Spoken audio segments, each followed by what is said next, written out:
Well, this is the moment to introduce our first speaker. I'm very happy to welcome David Beirman. He's a senior lecturer on tourism at the University of Technology, Sydney in Australia. David Beirman has seen and studied many crises and has been consulting governments and other bodies through crises. I'm very interested in hearing what he thinks is needed for effectively managing this crisis and at the same time improving resilience in tourism. The virtual floor is yours, David. Hey, ladies and gentlemen, firstly, thank you very much for inviting me to this very important conference.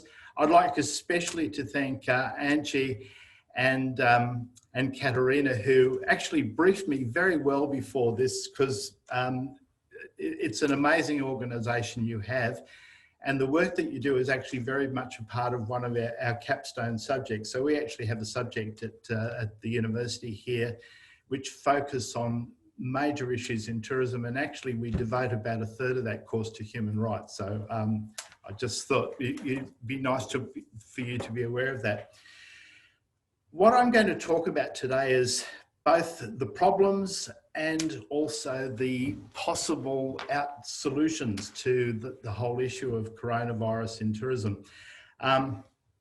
It absolutely goes without saying that this is the most challenging crisis actually tourism has had. I've worked in the industry or at university now for well over 40 years. I'm almost embarrassed to tell you how many years, but it's well over 40. This is definitely the most challenging crisis the tourism industry in every sector has ever experienced. One of the subjects I run is a subject called managing risk and opportunity, because with risk, there is always an opportunity to try and change the way we do business, innovate, to perhaps also look at running a business much more sensitively. So we look at the concept in Mandarin. Crisis actually really means danger, and we've had lots and lots of dangers over the years, and opportunity. And I'd like to really approach today's presentation really from that perspective. I'm now about a bit over 80% finishing a manuscript for Sage Publications, which is going to be a thematic approach to risk and crisis management in tourism. And these are actually the themes that I'm covering. And of course, they're all very familiar. We have human-formed crises, which are obviously terrorism, crime, technological failure, management and operational failures, political instability, economic crises. These are the human elements. We also have the natural world crises, which are natural disasters, hurricanes, earthquakes, volcanoes, environmental crises, which are when humanity impinges on the environment, and Angie talked quite correctly about climate change as one of the major problems here. There's also medically induced crises. Now, coronavirus is not the first pandemic that we've actually had in tourism, or in fact in the world. 10 years ago, there was actually one which affected more people. H1N1 or swine flu actually affected 1.4 billion people. But because the rate of mortality was very, very low, it was 0.3%, whereas this particular one, coronavirus, is about 3% mortality rate. It has had a much, much vaster impact, even though the number of cases was actually in swine flu actually quite a lot greater. Okay, I think we're all aware of the fact, the grim figures of today, 33 million cases worldwide, where we've unfortunately passed the million mark in terms of deaths.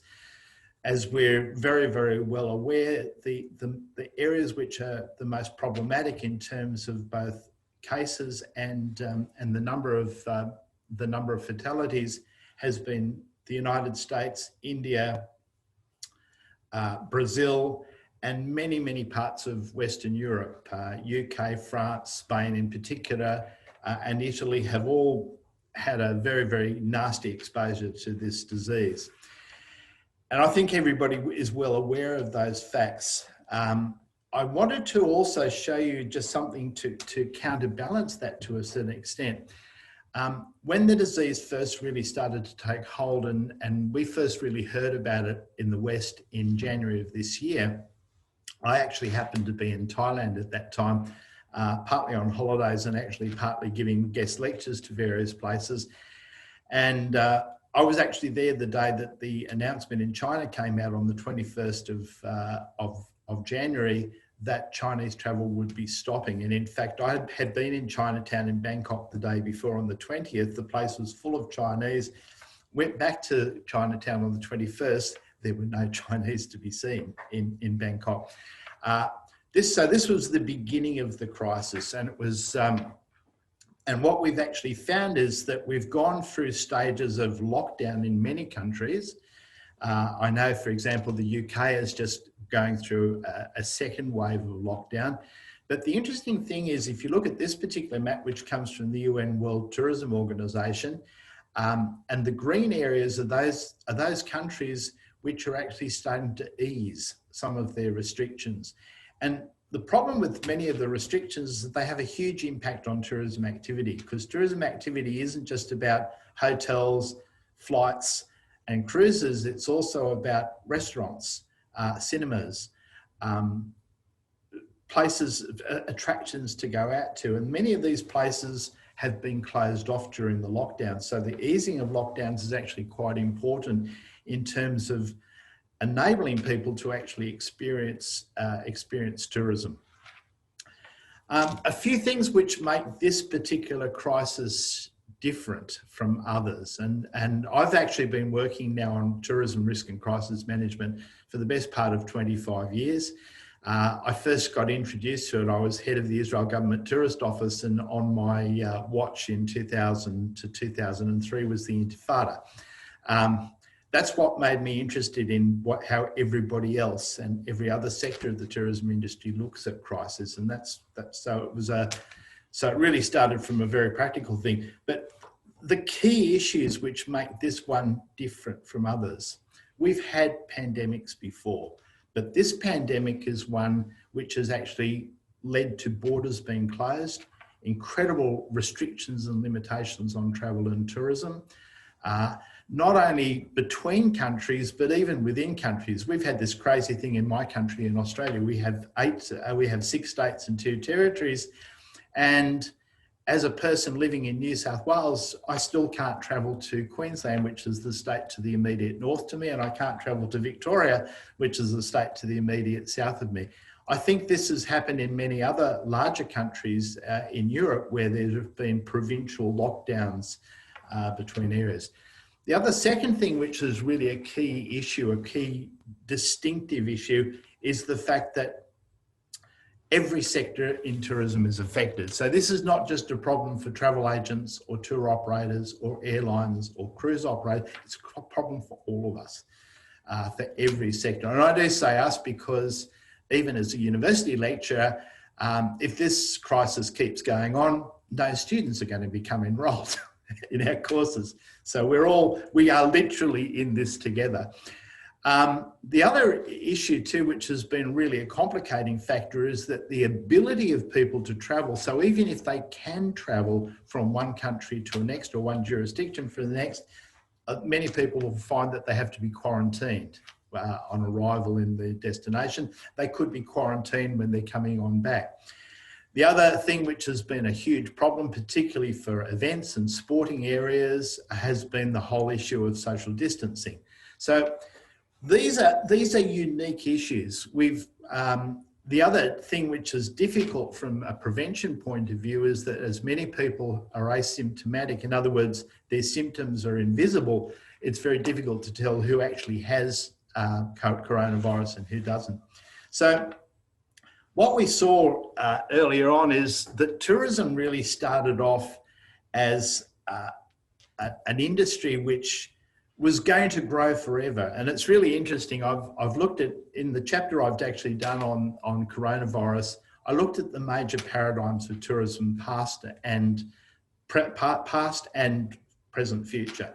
So The idea that tourism would grow forever, there would be some glitches. We had 9/11, if you wanted to call that as a glitch. You could have acts of terrorism in 2015-16 as a glitch. You could have a natural disaster like the Indian Ocean tsunami of 2004. But generally speaking, tourism kept going up. And the UN World Tourism Organization, World Travel and Tourism Council, thought that tourism was going to grow forever. We also saw too, from a human rights perspective, is that over the last 50 years, in fact, I always date it till the release of the jumbo jet in 1970, tourism has become increasingly affordable and increasingly and socially more democratic. So what was happening is that over 50 years, more and more people could afford to travel, and the numbers prove it. In 1970, there were about 50 million people traveling internationally. Last year, in 2019, it was 1.4 billion. And we've had a 4% annualized increase ever since 2000. Governments thought that tourism was great because tourism was going to create employment. Coronavirus has kind of hit that one on the head. We saw economic opportunities for developing countries. And in fact, one of the big problems that has arisen out of coronavirus is that the vulnerability of the tourism industry has also meant that the economies of a lot of developing countries have become very vulnerable because of the fact that they were so dependent on tourism. When tourism stopped, their economy stopped. I've done work in places like Trinidad and Tobago. In Tobago, the economy is 97% based on tourism. So take out tourism and you've got nothing. Near where I live in Australia, our neighbour Fiji has an economy 40% based on tourism. And it's really worried that it isn't getting tourism. So a lot of indigenous cultures, developing countries are very, very dependent on tourism.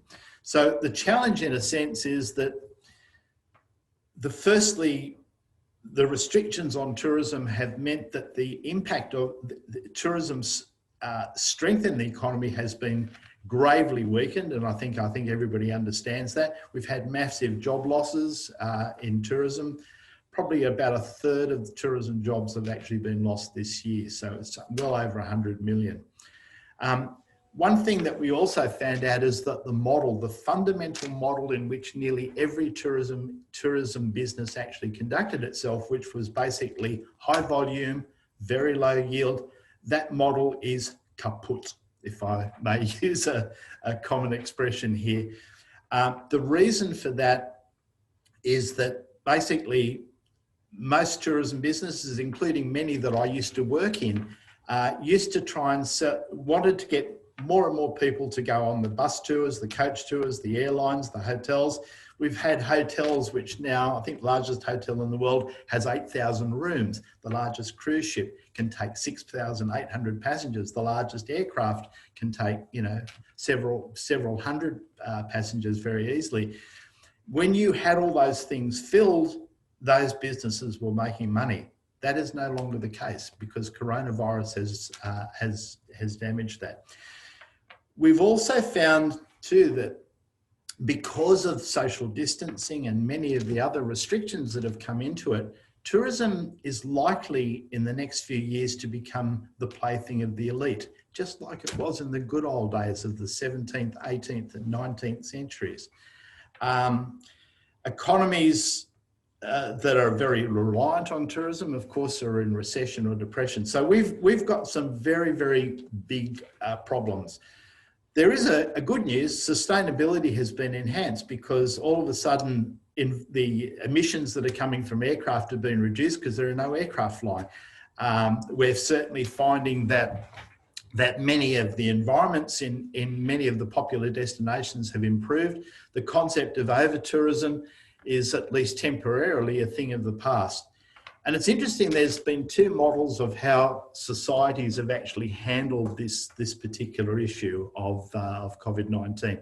Swedish model was, let's keep things open, let's run life as normal, let us keep our businesses open. There has been a trade-off. Yes, the Swedish economy hasn't experienced the downturn of many other economies, but there's been a big surge in the rate of coronavirus and also the rate of deaths. Now, the polar opposite model of dealing with coronavirus has been from my near neighbour city, Melbourne, in Victoria, Australia, which has imposed an unbelievable lockdown. You know, in fact, the lockdown, the Premier of Victoria, Daniel Andrews, has now given us all an edict, and he said that by tomorrow, the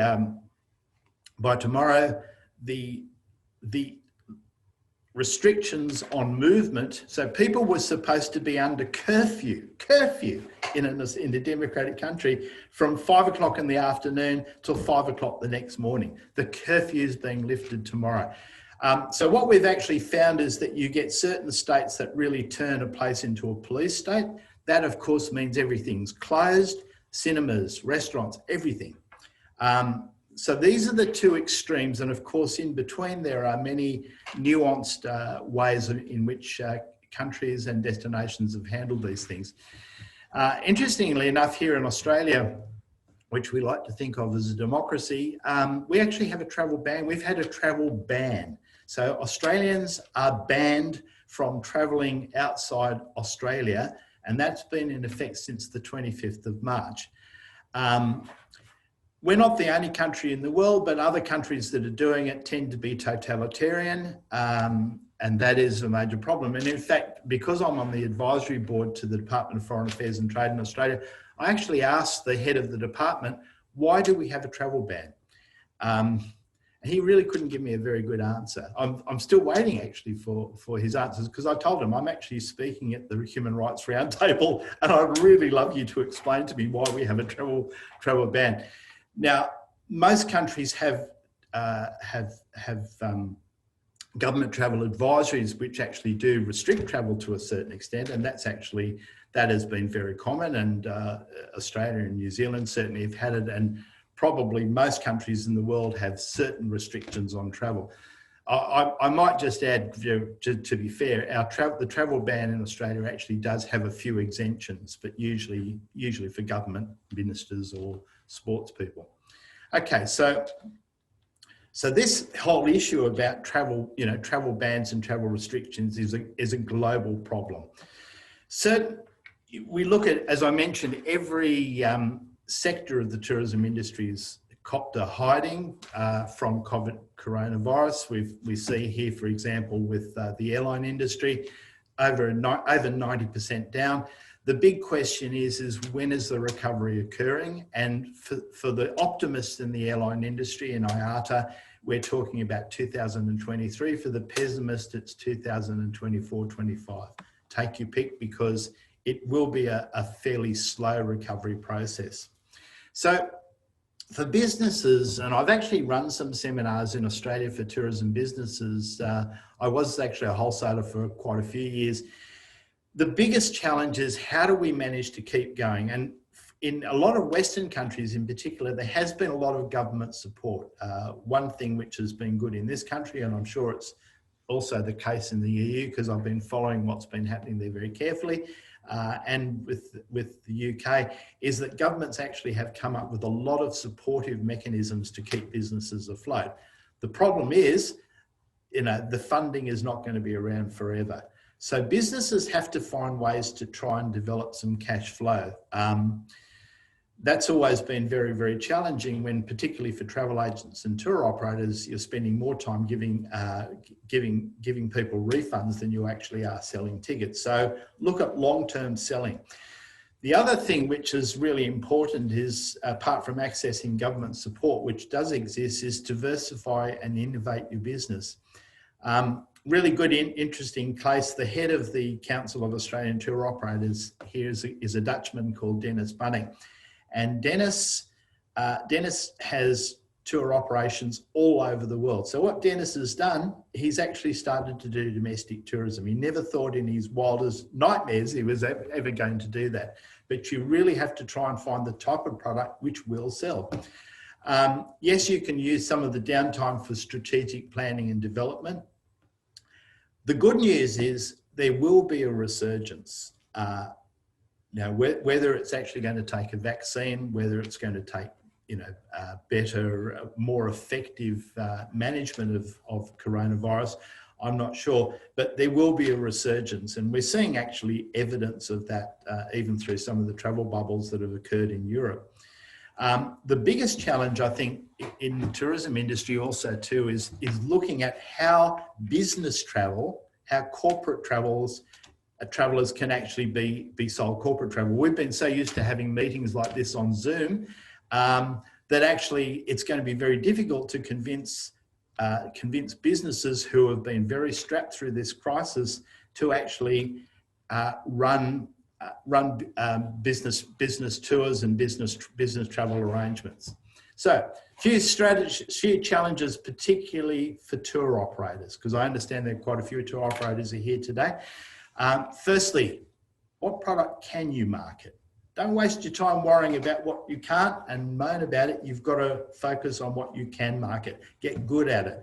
A lot of national tourist offices now actually have seminars to help people market their own domestic destinations. In Europe, you're a bit luckier than we are here because you do have the opportunities for travel between some of the neighbouring countries in the European Union. Each part of the world has its own challenges there. The other important thing is to work closely with your principal suppliers. So if you're a tour wholesaler, particularly make sure you've got great relations with your airline, your ground operators, your hotels, all of the people that you normally work with. Make sure that you keep communicating with your stakeholders, and particularly, I think the most important thing, particularly in terms of looking long term, is to keep the dream alive amongst all of your stakeholders, and particularly your regular customers. Never stop communicating with people. That's very, very important. There are a few silver linings with this crisis. It's always important to talk about this. I mentioned the fact that over-tourism is temporarily under control, and that gives us an opportunity, again, that word, to try and look at how we can better manage tourism numbers in places like Venice and Barcelona and these areas which suffer from over-tourism. It's also an opportunity for us to ensure that we actually operate in a more sustainable way so that the environment has not been protected by the fact that there are no tourists now. Yeah, okay. But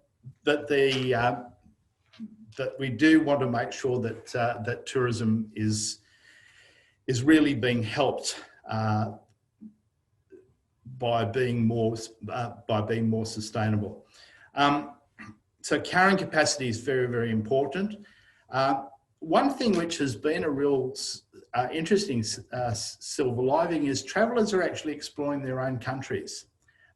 It's amazing, and I've been seeing the evidence of this in Europe, in North America, certainly in my country, in Australia. I live in a tiny village 400 kilometres from Sydney. We've never had so many visitors, and that's because people are looking at their own areas. I'm going to finish up very quickly. Travel bubbles, of course, very critical issue. Because in terms of recovery, it isn't going to be that the world is going to open up straight away. It will do so in travel corridors. In fact, you in Europe actually have seen this well ahead of us in this part of the South Pacific. But travel bubbles actually can be good. I think in many cases they need to be controlled a great deal. I'll just very, very quickly, I know, because I've gone over time and I apologise for that. There are a couple of very good academic models. One of them is by Cochrane, which for travel professionals, this is a brilliant model because it's simple. So basically, it's about working with your stakeholders, making sure you understand what your market wants, being flexible about product and service. That's really important. And also to making sure that you're showing leadership. Management in tourism organisations is often very bereft of leadership. And one of the difficulties that we've actually had as a tourism industry And something that we actually have to overcome right now is that there's a tendency for tourism professionals to work in silos. I'm either a wholesaler, an airline person, a cruise person, a travel agent. There is no luxury for that kind of siloing anymore. If there's going to be a really effective recovery from coronavirus. Coronavirus's big opportunity is that we can actually start a new tourism industry, a tourism industry which will be a lot more sustainable than the one before, a tourism industry also too, which will focus much more on quality than it will be on numbers. We've had an industry over the last 50 years which is about bums on seats, backs on beds. Now we need an industry which is going to be about quality for the destination communities, quality for the consumer, and quality for the businesses. Again, slight apologies for going on a little bit long, but thank you very, very much for your attention. And I'm happy, I'll be around actually to take any questions that you might have on the chat line if you want to do that. I'm here till about lunchtime. Okay, thank you very much indeed. Thank you, David. That was very inspiring and a good overview of this actual crisis. We have a little bit of time for questions. If you want to ask a question, please raise your hand and we can let you in. Well, actually, I have one first question, maybe to break the ice. David, basically you're saying that tourism companies, tour operators, for the time being, for the next couple of months, they have to focus on their domestic markets, if I understood you right, but there won't be enough work for everyone in there. Okay, well, it depends where you are. In my country, in Australia, they have no choice because we have a travel ban of going exit. So I mean, Australia is lucky. We're a country, one country that's as big as all of most of Europe. So it's a different case. If you're a country like Belgium or Luxembourg, your domestic tourism is obviously very, very limited. So I'd probably just add to that by saying not only about domestic tourism, but also tourism within the region. What normally happens with a crisis when tourism is recovering from the crisis is people take baby steps. So they tend to travel to places which are either very close to them, very affordable. Fortunately, in Europe, you've got the benefit of actually having some travel corridors that actually encompass much of the European Union.